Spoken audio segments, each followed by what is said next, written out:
우리 잠시 기도하도록 하겠습니다. 하나님 아버지 감사합니다. 오늘 금요일 밤 다시 주님의 말씀 앞에 설 수 있도록 인도하여 주시고 주님과 함께 한 주를 마무리할 수 있도록 인도하여 주시니 참으로 감사드립니다.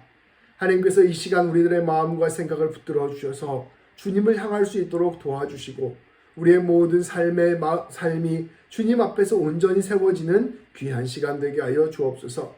하나님께서 성령님으로 우리를 주관하여 주셔서 이 시간 말씀을 통하여 하나님의 음성이 들리게 하여 주시고 그 음성 가운데서 우리의 심령이 주님 안에서 새로워지게 하여 주옵소서. 예수님의 이름으로 기도합니다. 아멘. 오늘 말씀 제목은 만남의 복입니다. 사람이 누릴 수 있는 복 중에 참 중요한 복이 하나 있습니다. 그것은 바로 만남의 복입니다. 이 만남의 복은 우리가 따로 강조하지 않아도 얼마나 중요한지를 우리가 인생 속에서 계속해서 느끼게 됩니다. 좋은 부모를 만나는 것, 좋은 자녀를 만나는 것, 좋은 남편과 좋은 아내를 만나는 것, 좋은 친구를 만나는 것, 좋은 동역자를 만나는 것, 또 좋은 목회자를 만나는 것, 또 좋은 성도님들을 서로 만나는 것, 좋은 교우들을 만나는 것, 이 어느 것 하나 우리가 되돌아보면 인생에서 중요하지 않은 것이 하나도 없습니다. 좋은 사람을 만나면 인생이 참으로 좋은 길로 인도되는 경험들을 우리는 숱하게 할 수 있고, 또 못된 사람, 악연을 만나면 그 만남 때문에 인생 전체가 무너지는 것을 우리는 때때로 보기도 합니다. 정말로 누구를 만나느냐, 그 만남 가운데 얼마나 복이 있느냐가 그 사람의 인생을 좌우할 정도로 매우 큰 문제다라고 말해도 과언이 아닐 정도로 우리에게 있어서 만남의 복은 매우 중요합니다. 좋은 사람은 우리의 삶 전체를 크게 바꾸는 힘이 있습니다. 좋은 인연으로 만나 인생이 바뀌는 사람이 한둘이 아닙니다. 제가 이 말씀을 준비하면서 느꼈는데요. 저도 대학교 때 장영롱 목사님을 만났습니다. 1학년 때 친구가 되고 또 두 해나 같이 룸메이트로 살기도 하고, 근데 그때 그 만남이 저를 밴쿠버로 인도할지는 상상도 하지 못했습니다. 근데 우리 귀한 장 목사님을 만나게 되어서 이렇게 밴쿠버로에 와서 삶을 살 수 있도록 인도함을 받게 되었고, 또 이 밴쿠버에서 우리 귀한 성도님들처럼 좋은 분들 한 분 한 분을 만나게 된 게 참으로 저에게 큰 복이다라는 생각들을 하게 되었습니다. 이렇게 좋은 만남을 갖게 되는 것, 그것으로 말미암아 인생이 귀한 길로 인도됨을 제 자신 스스로 살펴볼 때도 이렇게 느끼게 되는 것입니다. 시편 1편 말씀을 보면 복 있는 사람에 관하여 말씀하면서 복 있는 사람은 좋은 만남을 갖는 사람이라는 것을 우리에게 보여주고 있습니다. 우리 함께 시편 1편 1절부터 3절까지 말씀을 제가 읽을 때 함께 눈으로 따라 읽어주시겠어요? 우리가 여러 차례 지금 계속해서 이 말씀 나누고 있는데요. 함께 눈으로 읽도록 하겠습니다.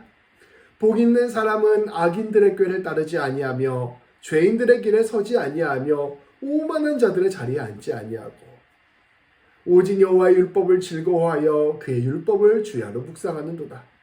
그는 시냇가에 심은 나무가 철을 따라 열매를 맺으며 그 잎사귀가 마르지 아니함 같으니 그가 하는 모든 일이 다 형통하리로다. 복 있는 사람들은 악인들의 꾀를 따르지 않습니다. 이 악한 지혜를 따르지 않는다는 뜻이죠. 근데 악한 이들과 함께하다 보면 자연스럽게 악인들의 꾀를 따르게 되어 있습니다. 복 있는 사람은 죄인들의 길에 서지 않습니다. 죄인들과 함께 살아가다 보면 자연스럽게 죄인들의 길을 따라가게 되는데 그러한 길을 따라가지 않는다고 이야기하는 것입니다.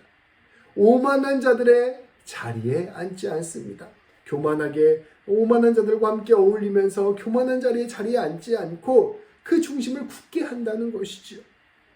오히려 하나님의 말씀을 따라가는 사람입니다. 여호와의 율법을 즐거워하며 그의 율법을 주야로 묵상합니다. 악한 이들과 어울려서 그들의 길을 따라가는 것이 아니라 날마다 주님의 말씀대로 살아가는 사람, 그 사람이 참으로 복 있는 사람이다라고 말씀을 전하고 있는 것입니다. 그러한 사람은 모든 일이 다 형통합니다. 좋은 사람과 좋은 만남을 통해 그 삶이 형통하게 된다는 것을 시편 1편 말씀은 우리에게 전하고 있습니다.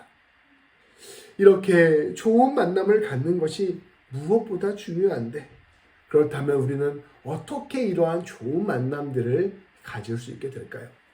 사실 세상을 살아가다 보면 좋은 사람도 있고 나쁜 사람도 있고, 또 어떤 사람이 좋은 사람이었는데 나쁜 사람이 되기도 하고, 나쁜 사람이었는데 좋은 인연이 되기도 하고, 이것을 어떻게 두부 자르듯이 딱 잘라서 이 사람은 좋은 사람이다, 나쁜 사람이다 구분하기가 참 어렵습니다. 우리는 매 순간 사람들을 만나고 나아가는데, 그 만남 가운데 사람을 구분해서 사람을 만나는 것은 저는 지혜로운 태도, 하나님이 원하시는 삶의 태도가 아니라고 생각합니다. 그런데 우리가 만남을 통해서 좋은 만남을 갖기 위해서는 이 앞에 있는 사람도 중요하지만 근본적으로는 내 자신이 어떠한 존재가 되는가, 어떠한 마음으로 사람을 만나느냐가 중요하다고 볼 수 있습니다. 그러한 좋은 만남, 좋은 사람과의 만남을 어떻게 만들어 가야 되는지 우리는 말씀을 통하여 함께 살펴보고자 합니다. 오늘 말씀은 이러한 만남에 관하여 우리에게 가르치고 있습니다. 오늘 말씀은 우리 아브라함의 금쪽이 이삭의 결혼 상대자를 구하는 말씀이기 때문입니다. 우리 함께 오늘 좋은 만남을 염두에 두시면서 1절부터 4절까지 말씀을 함께 보도록 하겠습니다. 제가 봉독하겠습니다. 아브라함이 나이가 많아 늙었고 여호와께서 그에게 범사의 복을 주셨더라. 아브라함이 자기 집 모든 소유를 맡은 늙은 종에게 이르되 청하건대 내 허벅지 밑에 내 손을 넣어라. 내가 너에게 하늘의 하나님 땅의 하나님이신 여호와를 가리켜 맹세하게 하노니 너는 내가 거주하는 이 지방 가나안 족속의 딸 중에서 내 아들을 위하여 아내를 택하지 말고 내 고향 내 족속에게로 가서 내 아들 이삭을 위하여 아내를 택하라. 이제 아브라함이 나이가 많아 늙게 되었습니다. 우리 아브라함의 아내 사라도 하나님께로 돌아간 상태이죠. 그 마지막 말년을 보내고 있는데 우리 하나님께서는 범사에 그에게 복을 주셨습니다.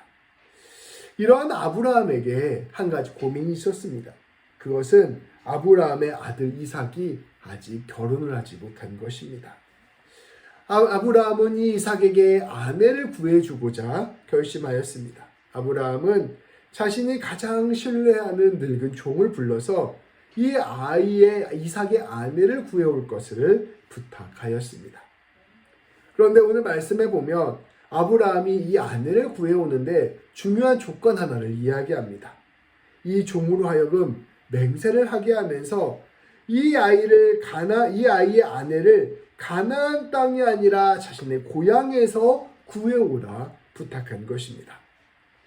이 허벅지 아래에 손을 넣는 것은 사실은 남자의 은밀한 부위와 가깝게 손을 두는 것을 의미하는 것이었습니다. 이 생명의 근원이 되는 부분과 손을 가깝게 함으로써 네 생명을 두고 맹세하라 라고 명령하는 것이죠. 네가 네 목숨을 걸고 이제 맹세하면서 내 의견을 들어라. 내 명령을 따르라. 그것은 내 아이의 아내를 구해오는데 이 근처에 있는 가나안 땅의 여인이 아니라 내가 있었던 고향의 여인을 구해와라 라고 명령을 한 것입니다. 아브라함이 이렇게까지 목숨을 건 맹세까지 시키면서 자기 고향에서 며느리감을 구해오라고 하는 것은 큰 의미가 있었습니다. 자신들이 비록 가나안 땅에 살고 있지만 하나님의 백성으로서의 정체성을 잃지 않기를 바랬던 것입니다. 아브라함은 이삭을 보면서 이 이삭이 사실은 우리가 뒤에 보면 알겠지만 약간 우유부단한 사람이었어요. 이 이삭의 삶을 흔들 수 있도록 흔드는 그런 만남들을 갖는 것이 이삭에게 도움이 되지 않겠다라고 생각했던 것 같습니다. 우상숭배와 죄악으로 가득한 이 가나안 문화에 물들지 않는 여인을 아내로 얻어주고자 한 것입니다. 이 아브라함의 원칙은 훗날 가나안 땅에 정착해서 살아갈 모든 이스라엘 백성들의 모범이 되었습니다.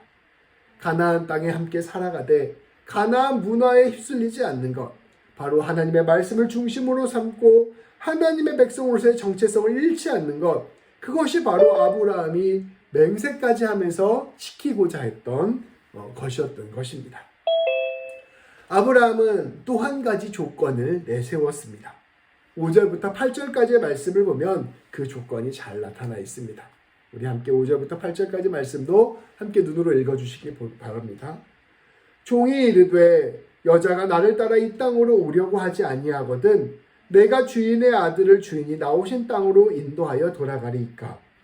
아브라함이 그에게 이르되 내 아들을 그리로 데리고 돌아가지 아니하도록 하라.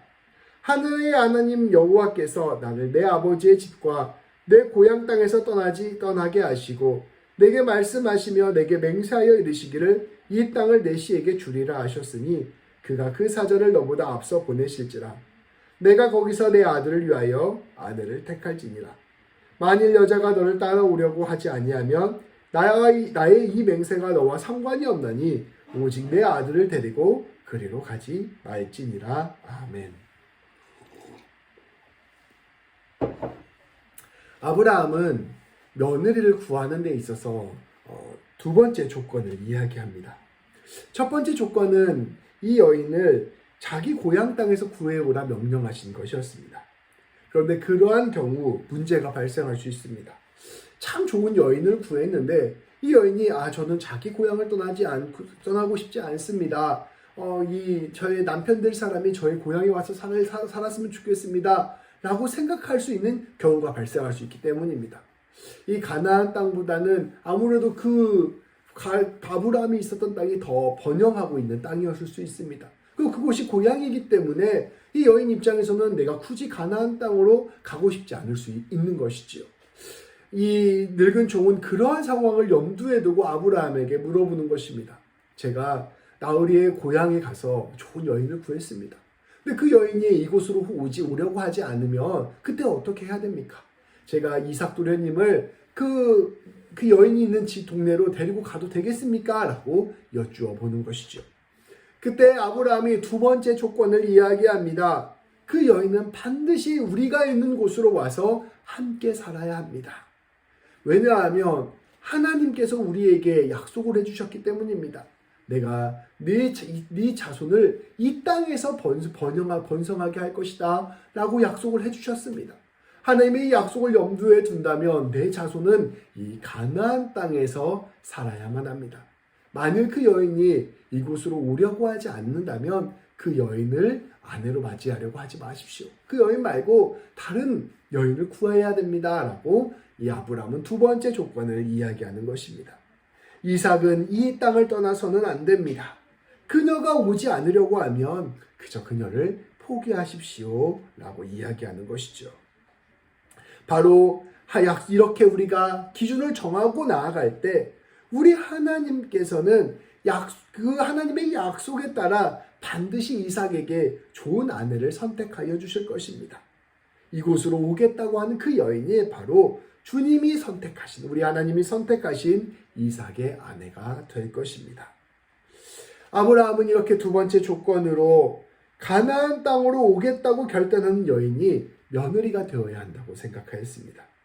왜냐하면 아브라함에 있어서 바꿀 수 없는 기준이 하나 있었는데 그것이 바로 하나님의 약속이었기 때문입니다. 아브라함은 이 하나님의 약속을 믿었기에 그 약속에 합당한 여인을 구하고자 한 것입니다. 오늘 이 두 가지 조건을 통하여 우리는 복이 되는 좋은 만남, 복된 만남을 어떻게 가질 수 있는지를 알 수 있습니다. 그것은 이 아브라함의 조건이 우리에게 무엇을 뜻하는지를 살펴보는 것을 의미합니다. 이것이 자칫 오해를 해서 우리가 예수 믿지 않는 사람은 무조건 아내로 받아들이면 안 된다. 우리가 예수 믿지 않는 사람들은 친구로 사귀면 안 된다. 이렇게 배타적으로 해석해서는 저는 안 된다고 생각합니다. 이 상대방을 구분하는 태도의 문제가 아니라 오히려 근본적으로 모든 만남을 갖는 데 있어서 우리 자신의 정체성을 어떻게 해야 되는가에 관한 문제라고 생각합니다. 아브라함은 자신의 정체성을 분명히 하였습니다. 만남에 있어서 우리에게 중요한 것은 그 사람의 환심을 얻고자, 또한 그 사람을 쉽게 만나고 쉽게 취하고자 우리의 정체성을 잃어버려서는 안 된다는 것입니다. 우리가 누군가를 만날 때 그 사람이 어떠한 사람인가 이것을 알아보는 것도 물론 중요할 수 있겠지만 근본적으로 나의 정체성을 굳게 지키는 것이 더 우선순위가 되어야 한다는 것입니다. 나의 정체성을 내 정체성이 흔들리고 나의 믿음이 흔들리고 하나님을 향한 나의 신앙이 흔들려가면서 그 사람에게 나를 맞추는 것, 이것이 결국 복된 길이 아니라는 것입니다. 그 사람에게 맞추어서 자신의 것을 쉽게 내려놓는 사람은 그 사람을 사실을 온전히 얻지 못할 뿐 아니라 그렇게 만나는 만남 가운데 복되고 귀한 만남이 될 수 없다는 것입니다. 우리가 사실 사람을 만나려면 자신의 일정 부분 자신의 이익도 내려놓고 자신의 유익도 내려놓고 자신의 가치관도 일정 부분 내려놓는 것들이 필요합니다. 사실은 사람이 사람을 만나는 건 서로에게 맞춰가는 것이기 때문입니다. 그럼에도 불구하고 나에게 근본적인 포기할 수 없는 것, 하나님을 사랑하는 마음, 이웃을 사랑하는 마음, 내 삶을 붙들고 있는 하나님 백성으로서의 정체성, 예수님의 제자로서의 그 정체성을 내려놓지 않고 꼭 붙들고 있는 것이 매우 중요하다는 것입니다. 우리는 하나님의 백성으로서 주님의 제자로서의 이 귀한 정체성을 가진 사람입니다. 우리가 계속해서 말씀에 나오는 듯이 하나님을 믿고 신뢰하고 하나님의 복과 생명을 드러내며 하나님의 나라를 이루어가는 사람들인 것입니다. 그렇기에 우리는 언제 어디에서나 이렇게 하나님의 백성으로서의 정체성을 잃지 않아야 한다는 것입니다. 사람을 만날 때 지혜롭게 이 사람에게 맞추어주는 것들도 필요하지만 근본적으로 내 마음의 신앙의 중심을 지켜내는 것, 이것이 바로 만남의 가장 우선적인 원칙이 되어야 한다는 것이죠. 아브라함은 쉽게 구할 수 있다고 해서 가나안 여인들 가운데서 이삭의 신부감을 찾지 않았습니다. 또한 상황이 여의치 않다고 해서 이삭을 약속의 땅에서 떠나게 하지도 않았습니다. 왜냐하면 이것은 하나님과 아브라함 사이의 근본적인 약속과 신뢰에 관한 문제였기 때문입니다. 오직 하나님의 약속과 하나님의 복을 신뢰한다면, 그리고 그것을 믿고 의지한다면 우리 하나님께서 반드시 귀한 사람을 예비하여 주실 것이라는 믿음이 있었던 것입니다. 하나님께서는 그러한 믿음을 귀히 여기시고 그러한 믿음을 통하여 아브라함의 가문을 통하여 하나님의 복을 흘러넘치게 하시는 것인 것이죠. 사랑하는 우리 귀한 성도 여러분, 우리 하나님과의 교제를 통하여 또 말씀을 통하여 하나님께서 나에게 부여해 주신 나의 정체성이 무엇인가를 깊이 생각합시다. 내가 진실로 사랑하고 붙들고 신뢰하는 것이 무엇이어야 하는가? 내가 모든 것들은 양보할 수 있지만 결코 양보할 수 없는 그 하나가 있다면 그것이 나에게 있어서 무엇일까? 그것들을 분명히 하고 그것을 통하여 복의 근원을 붙들고 나아갑시다. 때때로 우리가 이렇게 복음의 근본을 붙잡고 살아가려고 할 때, 내 삶의 정체성의 중심을 사로잡고 살아가려고 할 때 우리 악한 원수들은 그것을 바로 공격합니다. 이것이 내가 포기할 수 없는 나의 가장 중요한 기준이었는데 그것을 흔들며 나아오는 것이 바로 악한 권세의 계략입니다. 근데 그때 우리가 내가 결코 포기할 수 없는 그것을 굳게 지키고 하나님 앞에서 때로는 손해볼 수도 있고 때로는 그것 때문에 피해볼 수도 있지만 흔들리지 않고 그것을 붙들고 나아가는 것, 그것이 바로 우리에게 꼭 필요한 신앙의 태도라는 것이죠. 이것이 양보하지 않고 배타적으로 살아가고 욕심부리고 누군가의 갈등을 유발하고 이러한 것들을 그러한 삶을 살아라는 이야기가 아닙니다. 어떠한 상황 가운데서도 포기하지 못하는 내 삶의 근본적인 신앙의 중심을 굳게 붙들으라는 그러한 뜻입니다. 그렇게 복의 근원을 붙들고 만남의 자리에서 관계에서 이러한 정체성을 잘 지켜가는 사람이 될 때 우리는 하나님의 놀라운 복과 생명을 나누는 사람이 될 것입니다. 그렇게 살아갈 때 우리는 오히려 빛과 소금의 역할을 잘 감당할 것입니다.